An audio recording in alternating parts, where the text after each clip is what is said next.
instantly here on 105.1 TMC.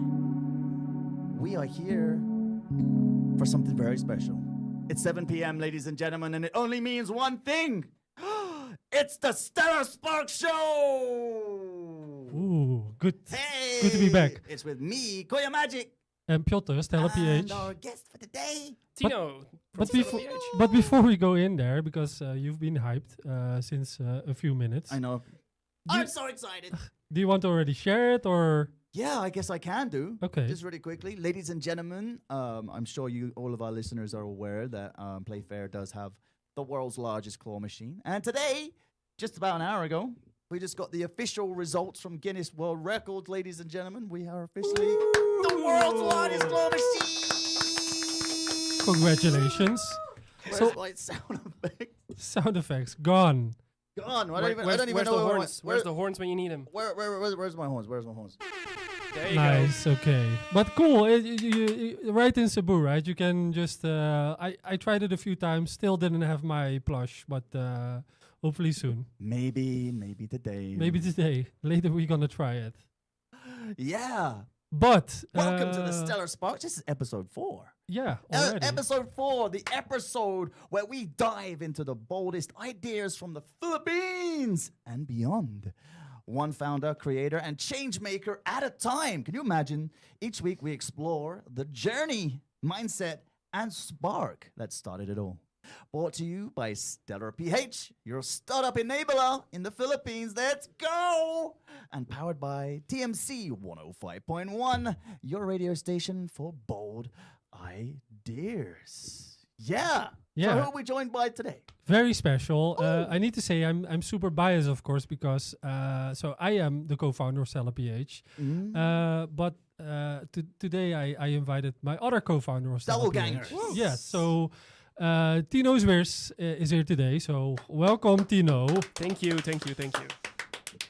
Pleasure to be here. Yeah, super excited to have you here, and also this is the first time that we are doing this. So Yes. I'm gonna talk or I'm gonna interview you. Ooh. Let's see how that goes. Before Are we there going to start, be any comments about my hair in the meantime? Is that something that's going to happen? we're gonna talk about We've it. established that you have okay. blue eyes, is that right? Yes. All right, I Yeah. overheard that conversation. You had to verify that earlier, right?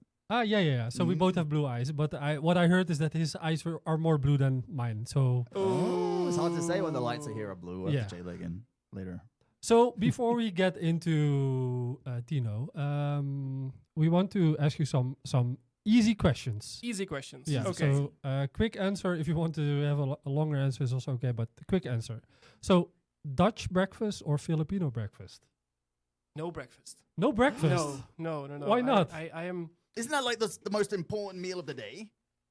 That's the starting meal of the day. I mean, right? I would agree to the perspective that I would say the perfect breakfast for me is a good cup of coffee. Oh. And I prefer Dutch coffee over Filipino coffee, so therefore I would go for Dutch breakfast, but skip the food part of it all. Okay. Okay. Interesting. Interesting. Yeah. Yeah. I didn't know that. So you collect startups like others collect sneakers. True or true? True or true? I tend to have one pair of shoes, and I went to a conference the other day, and that's the only reason why I bought a second pair of shoes. So, yes. Yes. Okay. For your What shoes? understanding, What shoes? It's an Amsterdam brand. It's ETQ. Oh, ETQ. Oh, is there's a camera? There's a camera Yeah, somewhere. there it is, Yes. guys. Check it out. Nice. Woo! Look at this live on cam. Live on camera. Yes. Unbelievable. So, just how many startups did you have? Like ballpark. 10, 12? Okay. How old are you? I'm 28. Okay, 28. Okay, cool. What's your off switch after a full week of founder calls and ecosystem Google Meets? It's super nerdy, but I would say it's some sort of technical debugging. Some sort of building something and then it breaks and then trying to fix it. So you build all week and then you relax by build more. Yes, Okay. yes, but something else. Okay. Like what?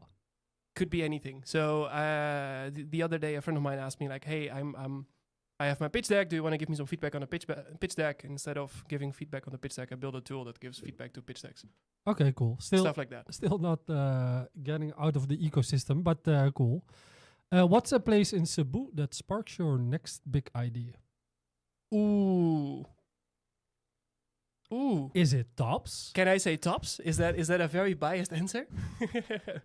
My next big idea. No, I would say the coffee shop we always go to. Which one? Common Ground. Common Ground. Say hi to the guys at Common Ground. Yes. I I would say that's where a lot of conversations happened. A lot of memories got started. Yeah, definitely. yeah. It's also where you can find us most of the time. What do you miss most about those early awkward days building in community spaces? Ooh. You know, when you come up with a story and someone just looks at you like, and there's no one home in their eyes. Like you come up with this amazing next vision of the world, next vision of your product. You tell them like, this is what we're gonna achieve, and they look at you like, what? How? Are you serious? Yes, Okay. Mm. I would say that look. All right. I But- got a question for you. If you could teleport between two cities to build faster, which two are on your startup wormhole? Ooh, that's I like that question. I think it has two answers. So one of them, of course, back and forth between Cebu would be very ideal for me, as I live in the Netherlands myself. So that would be very practical. Mm. And I think back and forth between San Francisco.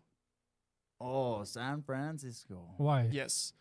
I think there's something very, very remarkable about the way people think about products, about building stuff, building communities. In fact, actually, that's where JTV, soon to become Twitch, was based in San Francisco. Could be. Yeah. Yeah. There's lots of tech companies there. in Oh, San I would mean, not insane. mind just spending like 3 hours there for an event and then teleport back to somewhere that's not San Francisco. Zoom. Off time in San Francisco is the worst thing ever. Just a Events, little bit. events But are great. you would say Silicon Valley is not just a hype; it's is real. That's a good question. That's a good. That's a very good question. I think a lot of people still think it's real, Okay. and that kind of makes for a very interesting setting right now. That if you are a big tech company and you're not in Silicon Valley, then you are not a big tech company, even if your Yeah. clients or none of your partners are going to be in Silicon Valley. So I think right now, yes, it's still where stuff happens. I do think that's going to shift in the coming years. Okay. This is one of my favorite questions because I think that the answer could be nice. What's your favorite startup cliche you secretly love? Fake it till you make it. Yeah. Are you doing that? I mean, aren't we all? Yeah, but you know. No, a startup cliche. I mean, the biggest startups cliche is going to an investor and coming up with a demo that doesn't work on the back end. yeah. Mm. Like it's just a clickable wireframe, and you tell people like, "Hey, this is a product. It works." And then the investors are like, "Oh, that's amazing," and they also know that it doesn't work. It's like, yeah, no. I would say something about presenting final products that aren't really final products. Mm. But at the end, know that you can actually do it. For when- sure. No, for sure. Like it's knowing the gap between where you are now, where you need to go, and it's kind of slightly overstretching the now to get to where you need to go. Yeah. Mm. Okay. Not the answer you were hoping for? No, I have the same, but I know I heard some more interesting. You have I think 10 answers on this question, so Yeah. To get forward, pitch Tino Zweers in 60 seconds to us. 60 seconds. Okay. You're already 50 seconds. now. I know. I'm I'm gonna wait like 55 seconds and just say Tino. Hey, there you go. No, I would say I'm adventurous in mind, looking for problems to solve, and I love finding technical solutions to solve those problems. And whether that is on a very human level, on an individual level somewhere, or whether that is in academia or on a fundamental human level, bridging connections. So I have been an entrepreneur for a lot of years. I've been a lecturer at universities for a lot of years, and I've been a community builder for a lot of years.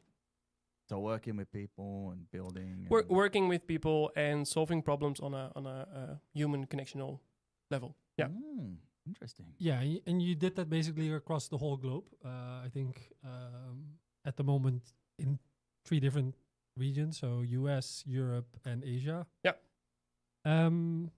if you look across those regions, can you tell me something that we should have here in the Philippines, or that we miss? We miss Tino. Ooh, not anymore.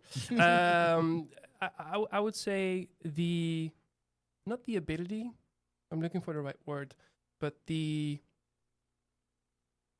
daring to dream big and daring, having the gut to tell people around you, I'm going to change this. Don't go for the little cake, go for the big cake. Yeah. Straight from Yeah. that. Like, and you need to be able to bring it back to something, tangible, course, to the yeah. next 2 steps, 3 steps. But if you look an investor in the eye, or someone, a partner, or whoever, whatever, you need to look them in the eye and tell them, like, hey, we're going to dominate the world together. Yeah. Instead of saying, like, hey, I'm going to sell 5 products, or I'm going to, and I think being able to say that is what is necessary to really push forward and build the perseverance needed to really build something. So you say there's more, that it's not the ecosystem particularly, it's more people problem. 100%. Like, the ecosystem is comprised of people.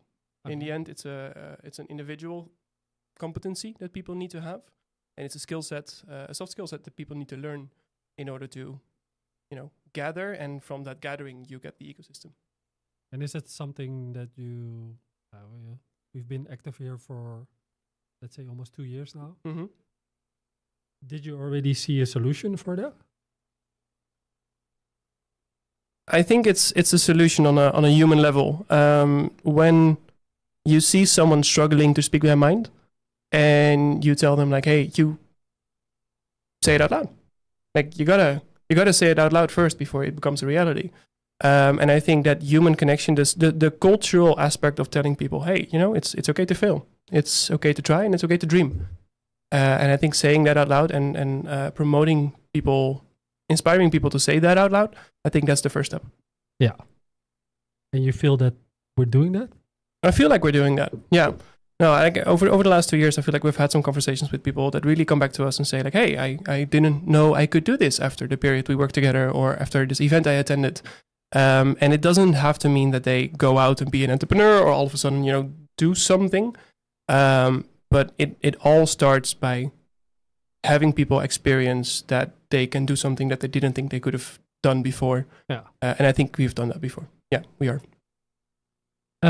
If we would have 10 times as much budget as we have right now, I would buy 5.5 beers. Ding ding. What would be one of the most important initiatives that you would start? I think I would start some sort of safe tinkerer space, a place where people can go, where it is explicitly safe to say, hey, I got this crazy big idea, where it's safe to ask people for help, and where it's safe to receive feedback, but also to give feedback, to kind of to pull a couple of square meters, like a consulate is, out of culture, and really give people a space with dedicated rules and the safety it comes with. Yeah, I think we already have like a beginning of that. We have the Safe Space Pitch event. It's actually something that we... Pitch event? Pitch event. Pitch, yeah. Did I say that? It strongly depends on my mood. Yeah. Strongly depends on my mood. But it's we actually have our next event on August 6th, I think. So on August 6th, we have a Safe Space Pitch event where we invite young, exciting people that have cool ideas, and they can practice their pitch. So they can basically or test their business idea or their pitch to their new investor. So we still have some few spots, and Tino and I will be the mentors over there. So if you want, go to our website, stellarph.io. So it's true. All we need is Tino. It is that. Ooh, so Yes. flattered. If you're just tuning in right now to 105.1 TMC, good evening. You are listening to the Stellar Spark Show, where we dive into the mindsets of entrepreneurs. And yeah, so don't touch that dial. We've got so much to talk about, and stay with us. Interesting stuff. Yeah. So let's talk about Stellar PH. Mhm. Like I said, I don't know if it's going to be uncomfortable because I know a lot of things. But so who are you building for at Stellar PH?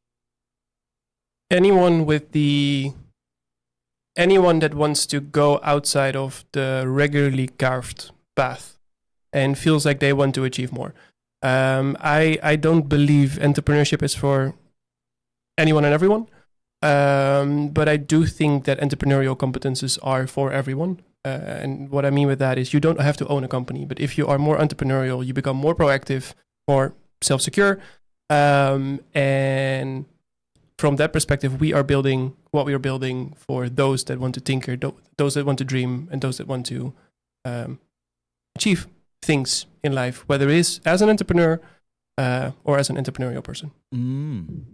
So how would you describe Stellar PH? Are we a startup enabler? Are we a community? Or what are we? We're a bunch of crazy people trying something new. No, I would say Stellar PH Stellar PH is a startup enabler. So what we strive to do is to enable people to build startups. We don't force people to build startups. We try to enable them. And when you look at different theories, like if we go into psychological pyramids, like the pyramid of Maslow, having people around you do the same thing, try to achieve the same thing, is key to actually making it happen.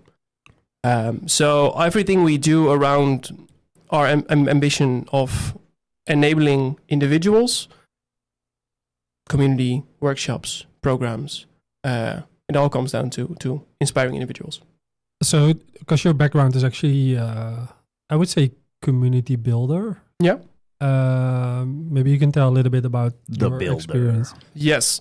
So I've always found myself in a position where I connected people, whether it was in my earlier startups, whether it was in the foundations I used to run. So it kind of all started in my hometown, Schagen, in the Netherlands. How do you say that? Schagen. Schagen. Scan. Well, that's not too bad. Schagen. Not too bad. That's not too I bad. can't do the. Sounds nice though. Thank It's you. a very nice town. Yes. And I noticed that there's a lot of these young tinkering entrepreneurs. And when I say young, we were, 16, 18, 20 maybe. And these entrepreneurs, they could not find other similar entrepreneurs. Simply because there's all sorts of networking groups. Like once you make your first million, there's a group of people. Once you hire your first employee, there's a group for it. Once you're going to a certain niche, there's a group for it. But there was no group for people that had ideas, wanted stuff, but a lot of these people, like it doesn't matter which company you run, 80% of the questions are similar. How to hire, how to do bookkeeping, how to do taxes. Like a lot of these questions are just plain boring and similar. And that's when I kind of started building my first community of people. I think we were 50, 60, but on a local level. And we got together every 2 weeks to just share experiences and learn from each other. Then a couple of years later, I joined Young Creators, the largest foundation for young entrepreneurship in the Netherlands, with about 35,000 members between 16 and 26 years of age. And that's where you really saw how the power of community can inspire people to think bigger. Any examples? Yes, I think the best examples, of course, there's examples of people that made it big, and I don't think those are the best ones out there. Like examples of people that I noticed, this guy, he was 17 at the time, and he opened his third ice cream shop, which is hard because you have to be 18 plus to get all sorts of licenses and stuff with the Dutch government. And Thomas, he came up to us at some point and said, like, I could never have done this without Young Creators, simply because kind of all of these very small questions, you're kind of too afraid to, say out loud in public, because you might sound dumb, you might sound stupid, and everyone kind of, that's already there, expects you to know it. And those that don't know it, they're like, ooh, he's actually asking it in public.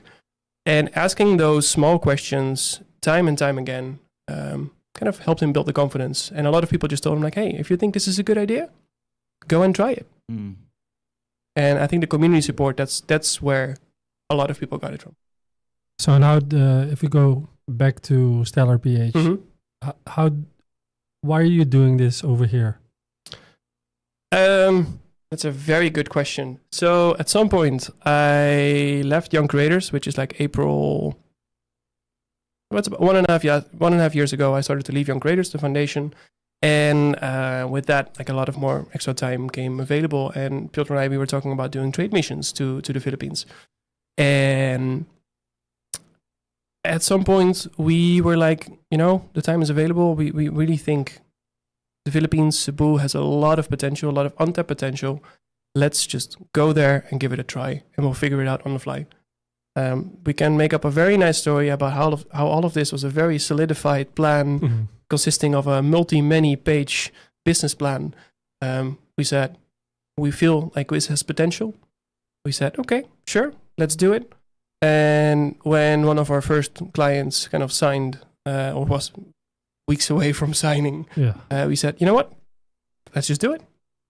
And that's kind of how the story started. At least on my end. Your story goes back a little bit longer, but that's how at some point I got tagged along. No, if you look at Stellar PH, I think it's been born when you stepped in. So I already did some stuff around here. I think one of the most important questions that we get, or one of the, not the most important, the question that is being asked the most is why Cebu? So it's a really good question, and I really get where it's coming from. A good ecosystem is a decentralized ecosystem. It's an ecosystem where both talent and opportunities are widely spread and available. And right now, if you look at Manila, there's kind of everything of everything. And I think it comprises of two things. So one of them is we knew we had a different perspective on things. And you can mingle in the very busy crowds where everyone's trying their thing, and we just saw that there's more space to try, tinker, and innovate in Cebu initially, and add that on top of the fact that we wanted to decentralize talent and opportunities. That's how we ended up here. Do you think that the ecosystem is ready for what we're doing? I would love to say yes, full blown, with the enthusiasm that our dear host just roamed around these hallways of the studio. Sometimes yes, sometimes no. I do think that on a personal level, people do feel like they are ready. They know they want change, and sometimes change is scary. And I think the scary part of change is what sometimes makes it sometimes a bridge too far. But perseverance is what eventually will bridge that gap. Do you feel that we're building faster than the people around us can handle? We're pushing harder than they're used to. Yeah. Need a sound effect for that. Yeah. Dun, dun, You still got the air horn. Yeah, I know. Might as well. There you go. Pushing people to new limits. No, I think it's like I said, we talk on a daily basis, of course. So Yeah, Oh no. this is a different sound. okay. I didn't know I had that one working today. Oh, it's all good. It's all good. Yeah. Yes. Thank you. 3,000. I'm happy I'm here. If you're just tuning in, by the way, guys, 105.1 TMC listeners, and all of our listeners around the world, topsmediacenter.com. Hello, you're listening to the Stellar Spark Show with me, Piotr, and Koya Magic, and our host, Tino here. Stellar PH co-founders battling it out on the dance floor. Later on that, we'll see that later. Yeah, that's going to be later. What's up next? So we already coach some startups around the Philippines. Mm-hmm. What's your thought about startups here? What's your universal trait? Okay, those are two very different questions. That's a different question. So what do I think about startups here? I think there's a lot of startups that look at the wrong type of companies as examples. I think there's a lot of people with amazing ideas. There's a lot of people that constantly tell these people, no, you cannot do it. You know you will not succeed. Or even worse, there's a lot of people that tell these people that they have amazing ideas, but don't really go to the foundational level on why these ideas are amazing. I believe any idea can be amazing as long as you come up with the right arguments and the right proof of it. Like I can say, I'm gonna clear out tops. I'm gonna put a windmill here. If I have enough people saying, "Hey, I'll pay for that," it might, make sense. But there's a lot of people that give advice out of their perceived level of authority without looking at any proof. And I think that's extremely dangerous. You don't have to like someone's ideas. You don't have to believe in them. You don't have to believe their dream. But telling people no, knowing that they will perceive what you say is an authority, I think that's fundamentally wrong and dangerous. Coming back to your question, I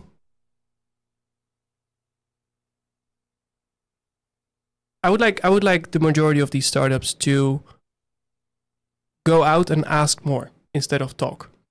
If you go to an investor and you tell them like, hey, I have this, I just bought this thing and I tweaked it and it's a phone case and it's super, super, super cool. Please give me 100 million USD.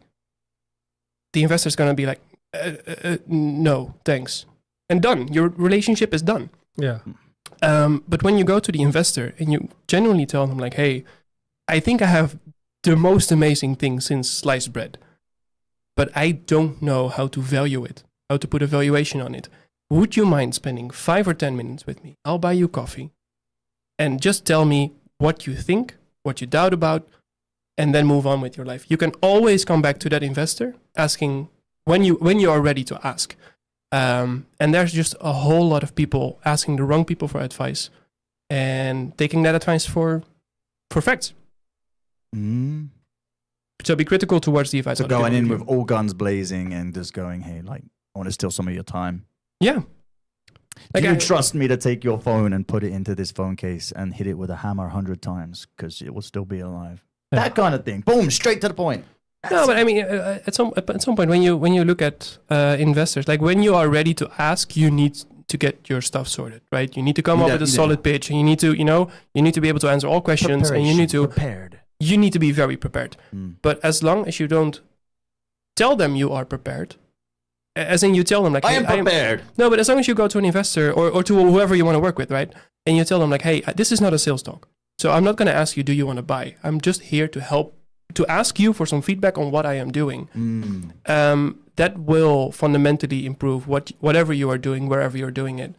And I think that's a question that is not being asked enough. How can I be better? So remember that, guys. If you have the opportunity, remember, be prepared, but don't tell them, and go guns blazing. I would say. No, buy them a coffee. I would say decide when you want to make a clear distinction between when you want something from someone, and what it is, what you want from them. Do you want money? Sure. Come with a pitch prepared to, get the capital. If you're not there yet, tell them like, hey, I work on this idea and I would just love your thoughts. I'm not here to raise capital because that puts them off guard. Like, oh, well, you don't tell them. Yeah, you're telling them that you don't need the money. Yes, so they're not gonna put on their investment goggles going through their checklist. Because one of their checklists might be it has to be a 3-founder startup and you're alone. Well, there's like 100 questions I could fire back at you as an investor to that question. It'd be like, well, if you're here not seeking money, I don't want to see you. Do you ever get that sort of fired response back? The reason why you're here is for something, or do you go with that in mindset? If an investor ever tells you, only reach out to me whenever you want money, don't ever go to that investor and ditch them. Never come back. Yeah. Never come back. A good investment from both sides of the table is an equal investment. Is an investment that's also emotionally invested. Your investor should want you to succeed. I love you. Yeah. Ooh. You want to invest in me? Am I seeing something happening under the table? What's going on here? No, it's interesting because I think that is a key point because you also have to think of it as well. Like you only have one chance. I don't believe that. No. And also, so now You're gonna okay. You wanna switch seats? Let's go. I'm just trying to be like No. Altavina. Yeah, no. So I think that we miss a lot of times I think there's a problem with hierarchy in the Philippines is that if you think that it's only a one shot that you have if you approach an investor, then or you have a different perspective on how to do business, or you have the wrong investor in front of you. Because if an investor wants to be the hierarchy and says like, okay, I'm the one that gives you the money, that's my part in this company. But so you want like that Sharks program, they've got it all wrong. Like you've got one. Oh no, but also those sharks are also involved because they could potentially give you your first customer, or it needs to have more depth. But it's the way they're perceived, I guess. Yeah. So for these shark programs, I think it's good to point it out. It's not part of the conversation, but it's good to point out. The pitch lasts about an hour of these Shark Tank type of shows, and whether they say yes, whether they say no, they go into due diligence afterwards. So the whole show is just a conversation starter. They don't have to invest. I'm not sure how it is for different shows around the world, but I know in a lot of these shows, it's just a conversation starter. Yeah. I think even I wrote last time is that not even 50% is being really invested after that. No. Yeah. So a lot of friends of mine are investors in Europe, and let me make a couple of good, clear examples. So if you talk to an investor, talk to an investor that's in your lane. Like you don't go to an investor that only does 100 million USD ticket plus, and then tell them like, hey, do you want to hold my hand while I make an idea? That's never going to happen. But if you go to an early stage, pre-seed, seed, Series A investor, and you ask them very specific questions, either over text or email, or maybe in a phone call, ideally over coffee, because that bonds much more. That is something that's super super valuable. And I think on behalf of a lot of my friends, I can say, you would much rather have a meaningless conversation that bonds with a startup founder 3 times before they ask you, do you want to invest? Because you already know where they are coming from. So a lot of these startup pitches, they are, the whole scope of information starts the moment they start talking. And then you only have this very small window of information where you'd much rather have an update every 6 months. And then when you're ready to raise, they already have had, 2 or 3 updates. And they're like, oh, you really, 6 months ago, you were working on this client and now you have 3. Angel relations are a big part of building successful startups. Yeah, and also the relationship should go both ways. I think that a lot of people, of course, it's nice that somebody says to you, like, here you have a lot of money, but you also need to have a little bit of trust in that person that wants to invest in your company, right? It's a relationship, and you want to build something together. So it goes both ways. Actually, I had a conversation with a startup like last week, and they said like, "Oh, we want to raise money," and I said, "I think you don't need to raise money. You're doing quite okay. What you can do is you can start to get in contact with like VCs to tell them what you're doing. Raise awareness. Yeah, raise awareness, and then ask them like, advice from those kind of people. I think we shouldn't focus too much on that a VC is something that is difficult to reach. They are just people. I mean, in the end, the core job of a VC is finding the best startups out there. Yeah. Mm-hmm. Their business model does not exist around being hidden. Mm-hmm. Some VCs, especially like later stage VCs and the private equity, they don't want to mingle with everyone because the bubble is not that big. But pre-seed, early stage startups and both early stage VCs, they need each other to survive. Because what people tend to forget is that these early stage VCs, so a VC is nothing more than a couple of operational roles on top of a big pile of money. Can you explain to our listeners what VC is? Yeah, so VC is a venture capital. It's the first stage in professionalized capital, meaning you tend to have a team that of professionals So it's not wealthy people. It's really people that know how, the industry works or how capital works or how their line of business works. And they ask LPs, limited partners, to invest in their fund. So, and those are the wealthy individual, the high net worth individuals. They invest in the fund, and then the VC deploys the fund. The VC, in normal VC regulation, has to deploy the capital within a fixed period of time.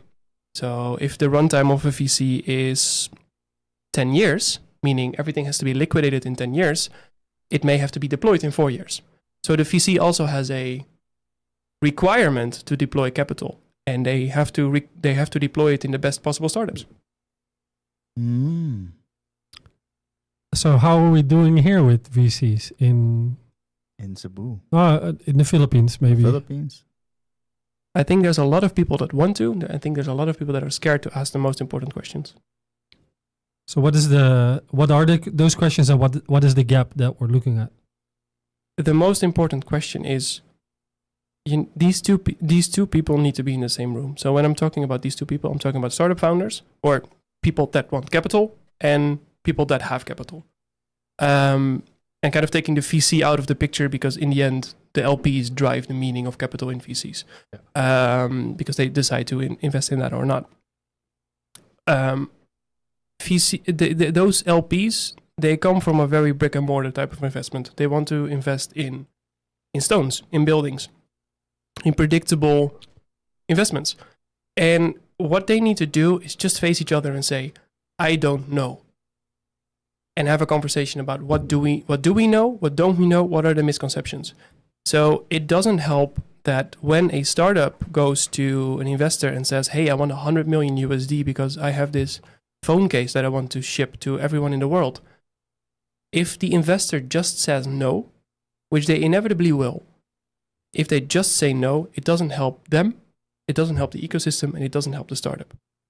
If they go into the conversation saying like, hey, how did you come up with this valuation? And I don't think that is your valuation. We need to really redo the math and say, hey, maybe you need, 100K instead of 100 million. Over asking and not going into the discussion, educating people that they over ask is a big problem. On the other side of the spectrum, people are over asking because they see other companies do it. Most often, looking at the US, there's crazy numbers out there. There's a lot of startups right now raising hundreds of millions against $1 billion valuations. Because there's startups out there, that does not mean that's you. And I'm a big pro of, dream big, but the fact that it happens out there to someone does not mean it happens to you. These startups also need to be able to ask those investors, what do you expect from me if I would take my company to the next level? And the investor might say, hey, if you want less than 100K, I want this, this, this, and this. But if I'm going to invest more than 1 million in you, I would require this, this, this, and this. And especially when you kind of zoom out from the wealthy individuals and go more into the VCs, VCs have very clear rules on when they can and cannot invest. But yet still these startups, they go out and ask for ridiculous amounts of money that don't make sense. Yeah. To go back a little bit, because I think we're still on the stage of mostly early stage startups. Yes. What do you need to do to get into the ecosystem in the Philippines, but maybe even like here in Cebu? How do you mean get into the ecosystem? I think a lot of people, they're excited about like startups, or what do you actually do to get into the ecosystem, to really be a part of it, or it's like set up a company, or? So from an individual perspective, yeah, I think it all starts by being curious and explicitly tell people that you are being curious. Go to a startup event, whether it's one of Stellar PH or whether it's one of someone else. Go and visit and mingle, and the people that you find inspiring, tell them like, hey, I find you inspiring. What are events that you like to go to? And kind of go places and talk to people. I think no matter what you want to do, whether it's looking for a job, whether it's looking for funding, whether it's looking for a co-founder, Surrounding yourself with like-minded people is the step to go. So what is your definition of a startup? Ooh. Something that has the ability to really exponentially grow.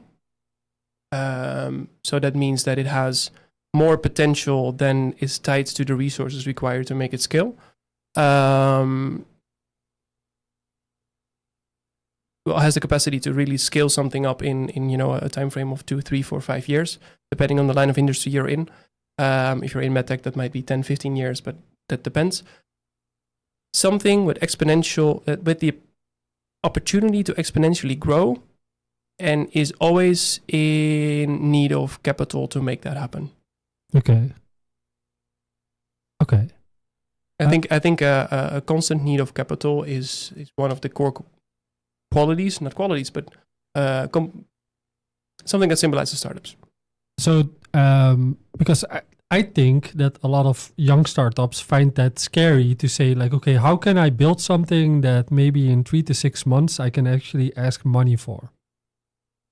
What would you say about that? Because I think the difficulty about setting up a company is you need money for that.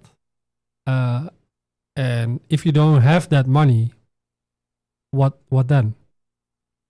I actually think so. To literally answer your question, a lot of people are thinking about building a startup and don't think that it can be worth anything, asking money for in 3 to 6 months.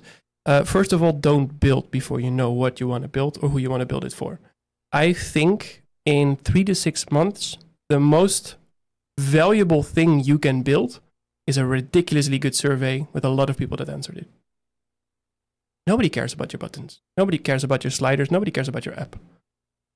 As long as you know who you're pushing what to, that is where the real value is. If you have 1,000 people telling you, like, hey, if your idea comes true, I want to spend $10 on it, that's much more valuable than you telling an investor, like, hey, look, I have an app. It's available on iPhones. So don't think too much on a product level. Really think on a user demand level. What does your user, what does your demographic need? What are the problems you're trying to solve? Okay. Within Stellar PH, go back to there. What is your favorite program that we have? By far the PH100. What is a PH100? So the PH100 is a program that spotlights the 100 most talented individuals in the Philippines. It's not a program that is focused on all sorts of workshops and things and everything around it. It is really a list showcasing those that need to be in the spotlight. Yeah. Telling the ecosystem, if you're not doing anything with these people, you're a fool. That's what the list is. These are the 100 brightest stars. These are the 100 brightest stars. They're not our 100 brightest stars. They're not brand marked or whatever with us. These are super bright people that deserve scholarships, job opportunities. You need to partner with them. These people are gonna kick it far, and they're gonna make it happen. And these are the brightest people in the ecosystem. And I love that we are in a position that we can showcase these people and give them a push forward. So how do we showcase them? So the way we showcase them, if we look back at the PH100, so it's a list that is open for 100 days where you can apply, you can nominate people, then those people apply. Then we carefully select the 100 most, the 100 brightest minds based on a whole range of curriculum, which goes from how cool is it what you do to how impressive is it from your socioeconomic background to your age.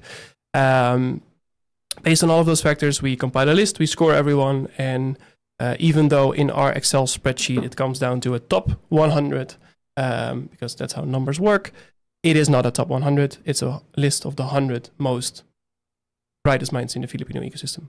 And the way we spotlight them is by publishing that list and having everyone share that they are on the list and sharing each other that they made it onto the list.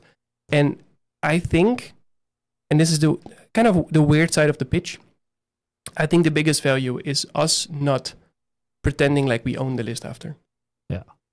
We're really telling them like, hey, these are the coolest people out there. You need to talk to them. Here's their LinkedIn. Talk to them. Send them a job offer. I would much rather have someone in 2, 3, 4, 5 years come back to us and say like, you really made my career by acknowledging my talent, rather than us, putting a price tag on some sort of list. So for the people that are considering to apply, Do it. yeah, but why? Why am I good enough? Did I good enough?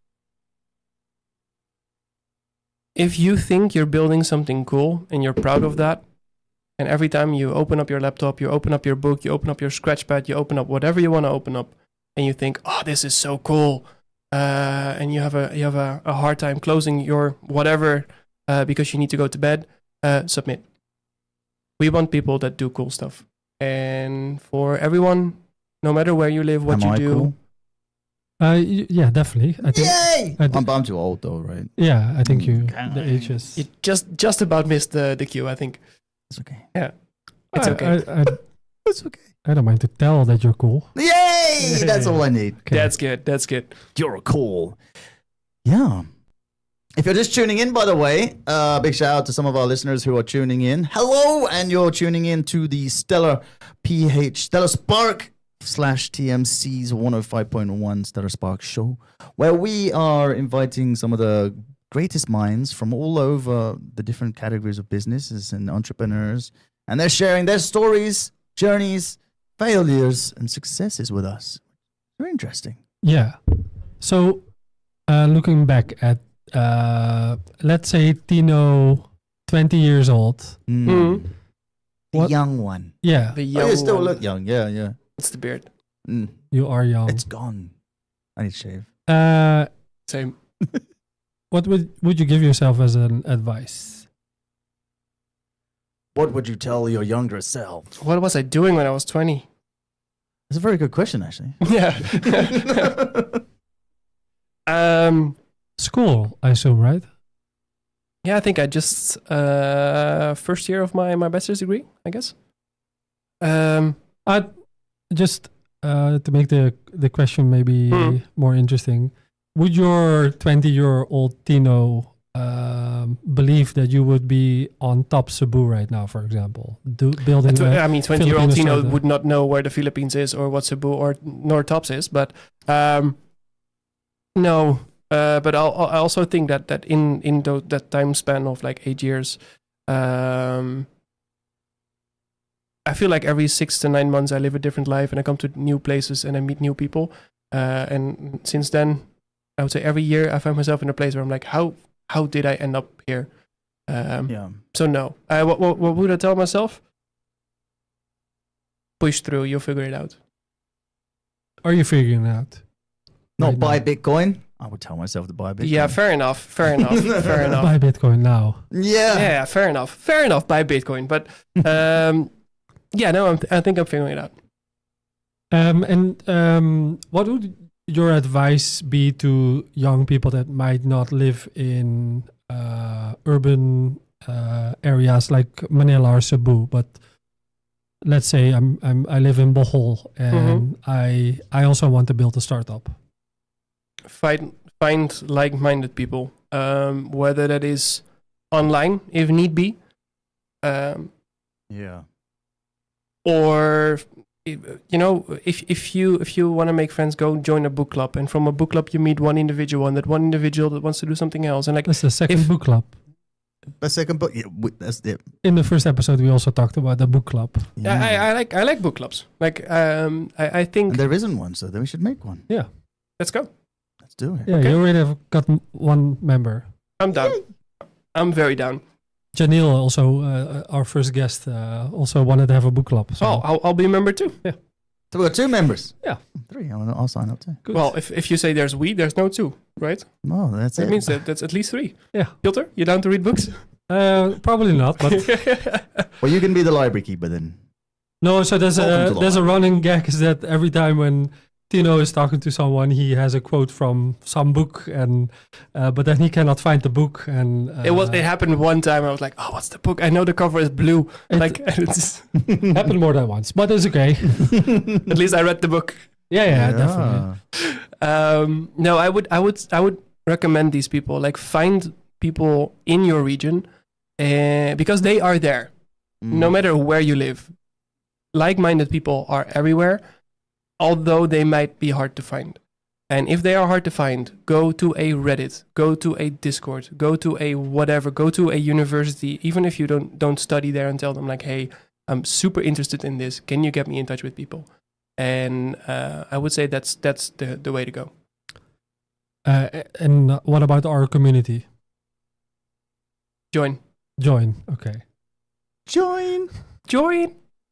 Yes. Yeah, I think I also just want to promote it. I think for everyone that wants to... I think you're promoting it right now. I knew you were holding the phone up to the window, showing people was walking past. Ah, yeah, that's a Nice. good one. It's all about promotion. No, you need to join a community. And of course, we hope that everyone will join the Stellar community. And I think we're also doing the right things. But I think one of the most important thing is that you need to find your supporters, people that will Believe in you. no, not even believe, but also just say like, if you have a stupid idea, you also want to hear that, It's right? stupid. Yeah. You need that person that will just give you. I mean, how it is. and I think it's good to point out that no matter which community you join, or no matter what people tell you, you don't need to join just one community. Like, Yeah. Mingle with us at Stellar. If you feel like you vibe with us, stick around. Mhm, If you mhm. don't, that's also okay. And if you feel like Stellar is good for one thing, but like having these individual drinks once every month, or your book club with people once every month, you can do that too. Mm. So what is the biggest challenge at the moment for Stellar PH for you? For me, getting people to take the leap of faith, because there's a lot of people that want to make the real impact happen, and we know that what we have planned is big and impactful. Getting people to be brave enough to say, okay, let's change the future of the Philippines Yeah. and the way we define entrepreneurship here. So what do we need for that? What's the secret sauce? Cash. Money. Money. No, I think it comprises of a couple of different things. So government support is a big one, right? The government has to at least acknowledge that what we are doing is helping the ecosystem. Partners saying like, okay, we might not be able to partner with cash or whatever, but we know that we have a role in the ecosystem to play. And also, especially for the bigger corporates out there, you have a real impact in the future of the Philippines. You have a real impact in the future of talent. And you also have a responsibility to add value to that future and to chip in. What is the value if we're talking about large corporates to invest in the startup ecosystem? What is the value for them? Better educated talent makes for better employees make for a better companies makes more money. And what if that company says like, why do I train people that will leave my company? I rather focus on my own other than... Because if you do that and everyone does that, then overall all employees will be better. And education, you're helping a bigger cause than just your own bottom line. And maybe it's true. Maybe you educate 50 people more than a different company. But in the end, you will see that all of the talents that you are hiring in the future are better educated if everyone chips in on education. And innovation, the innovation part for large corporates? I feel like talent that is given a safe space to think and dream is rocket fuel for innovation. And if you foster a good culture of in the workspace, people will want to stay with you and explore that innovation internally rather than externally. So instead of leaving your corporate job for pursuing a startup, a good corporate would say, that is absolutely amazing. You know what? We're going to find someone else to do your job. You're going to stay with us. We're going to give you the safety of a 9-to-5. And we're going to help you make this startup a success. And we're going to be your launching customer. Or we're going to help you find your launching customer. So they're missing an opportunity? Absolutely. Yeah. Absolutely.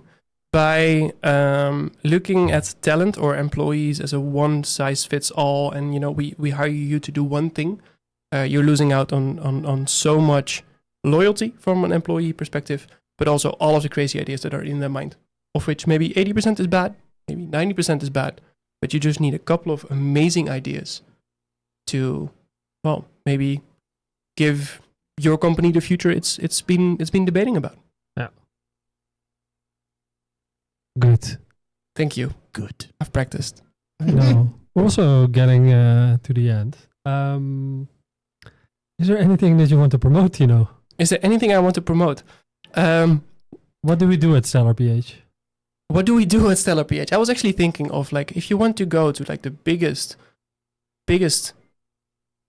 machine, like the biggest arcade machine ever, I think we know a recommendation for that. Don't we? We Don't can we? do that. I think it's been 15 minutes since we last said that. So maybe Are you still happy? Yeah, I'm Yeah. overwhelmed. I'm overwhelmed. Yeah, that's good. about what? When I get off there, I'll start screaming again. Repeat it. Yeah, for the people what are you that excited tune about? in Well, we later. just got the world's largest claw machine. I mean, we actually beat it, but we were waiting patiently almost 2 weeks for the result from Guinness because, even though, there's hundreds of claw machines out there that, claim they're the world's largest. So to kind of get around that, we applied for the Guinness World Record, which is the only world record verification system ever. And they let us know today that we are cool. officially, as they said to me, we are officially awesome. That's what they said. Yeah. That's great. So, So- if I want to play that claw machine, where do I go? Yes, ladies and gentlemen, if you want to play the world's Guinness World Record claw machine, come to Playfair here at Tops in Busai. Yeah, Playfair Arcade. Awesome. Yeah. Apply to the PH100. We're gathering cool people that do cool stuff. If you want to mingle with people that you find interesting, if you want to meet like-minded individuals, come join us at one of our meetups. And if you just need a word of encouragement, if you're doubting about your next step, if you don't know what to do, just, go with your gut, dream big, and give it a try. Cool. Where can we find you? Me, Yeah, Tops, right now. right. now. Where can you find me? ladies! Oh, the single ladies! Are you listening? So where can you find me? I would say go send a message to Stellar if you want to send a message to me. The Stellar Instagram would be the good spot to be. But you can also absolutely find me in the Facebook community of Stellar PH. Wow. Yes, and Stella PH. it doesn't matter which event or program it is of Stellar PH. I will always be there in mind and spirit. Yes. Mm. And we cannot say it yet, but we have big news coming up. So in 2 weeks, we have big news. Ooh. But we cannot announce it yet. But it's coming up soon. Is it It's a baby! is it the largest machine? It's the second largest machine. Oh. Get out. That would be cool. That would Hey. be sick. I know where you live. No, I don't really. No one's going to break that record. But we're going to go for a new one. We're going to go for the longest DJ session in a claw machine. And then we're going to go with how many people can we fit in a claw machine. And then we're going to put a claw machine inside a claw machine. Sick. So many more records to break. No. Let's start with startup pitches in the claw machine, okay? Let's go. Let's stay on theme. Can we do that? Of course. Okay. Yeah. Let's go. Let's So do it. we now invite everyone that has a cool startup pitch. We will And organize if an we don't like event. it, we'll just play the claw and boop, put you in the price sheet. No, I'm joking. The survey says no. But yeah, I think that's a great idea. Doing elevator pitches. And, Yeah. Let's do it soon. Because we love to like hear your feedback as well, because that's what we're here for. yeah, and we're here every Monday, 7 p.m. 7 p.m. Sellers till Park. 8 p.m. Yeah. So again, if you're just tuning in, anything else you'd like to squeeze in? At the moment, not. Like I said, I hope that we can tell everyone soon. But we have big news. For now, like I said, if you want to practice your pitch, go to our website or our Facebook, so stellarph.io. We're happy to hear your ideas. Besides that, really, everyone, if you're under 30 and you did something cool, beautiful, go sign up. Even if you are not going to make the list this year, because we also just want to showcase every one of you to everyone that we know. Just be a part of that ecosystem, that community. We try to help each other. I mean, Tino can say he already said a lot, but he built like a amazing community in the Netherlands. Maybe some people don't even understand what he built, but we are trying to do that here in the Philippines, and I think that's very exciting. I'm very excited about it, and we just want people to be a part of it. So Yeah. PH100 is a very good first step to be a part of that. So if you're under 30, you did something cool, no matter what, please join us. I think we can leak a little bit of the information, even though we cannot. Really? Yes. It's a girl. Sorry. No, it's actually a bunch of them. Yeah. It's a lot. It's a lot. We may or may not have a careers page on our website with a bunch of open roles. Oh yeah, that's for sure. Yeah. So that's a small hint. Yeah. So if That's you want my to last join name. Stellar PH, That's my last name. we actually, yeah, is it? Rolls. Oh, nice. Lots of rolls. Then join us. Yes. Join us. No, so if you feel like we're somewhat aligned in our vision of entrepreneurship and what we do and what we want to achieve in the Philippines, definitely check out our careers page on the website. We love to talk to anyone that feels like they are close to what we do. Yeah. We have a couple of roles that we really would love to find the best possible people for. Mhm. If you're young, if you're a student, if you still want to do an internship or some OJT, send us a message. And a message means don't send us some sort of GPT vomit. Send us a real message about why you are the best one for the gig. All right. And we Yeah. would love to be in touch with you. We're growing. Wow. We're becoming a bigger family. Yes. That's it. That's it. That's it for this week. Yeah. Woo! Well, guys, thank you so much for tuning in, and big shout out to everybody who's been watching this episode back, guys. Please don't forget to like, comment, and subscribe, and also check out Stella. So I think it's Stella PHIO on Facebook, if I'm right. Yeah. And go give them a follow, guys. And yeah, I'm super excited for this claw machine thing, but we'll talk about. We're that gonna play more now. So a if little you bit want to later. join us, come to Tops right now. We're gonna play Yes. Claw Machine. Yeah. So again, thank you, Piotr. Thank you so much. Thank you, Tino. thank you My so much, pleasure. Tino. Yeah, it was an honor to have you on. We'll be back again next Monday, 7 p.m. till 8 p.m. for episode 5. And I think we'll be leaking out our special guests within the week. So don't hesitate. Don't wait. Subscribe. Hey, you know, it makes sense. Anyway, you're listening to 105.1 TMC. This is Queer Magic. And now we are going to head over to some ads. And we'll see you again a little bit later on. And don't forget, tomorrow morning, 7 a.m., it's Top of the Morning with Jiggy and Justine and the TOTM team. We'll see you all then, and have a great evening. Shalom. Bye-bye. Your single mornings just got more real. Real local talk. You're listening to Top of the Morning. I'm your host. My name is Jiggy Juice. Right across me is Justine Narvios. Real local music. March 16, 1521. Real close to home. Top of the Morning with Jiggy and Justine. Monday to Friday, 8 in the morning to 12 noon. Top of the Morning.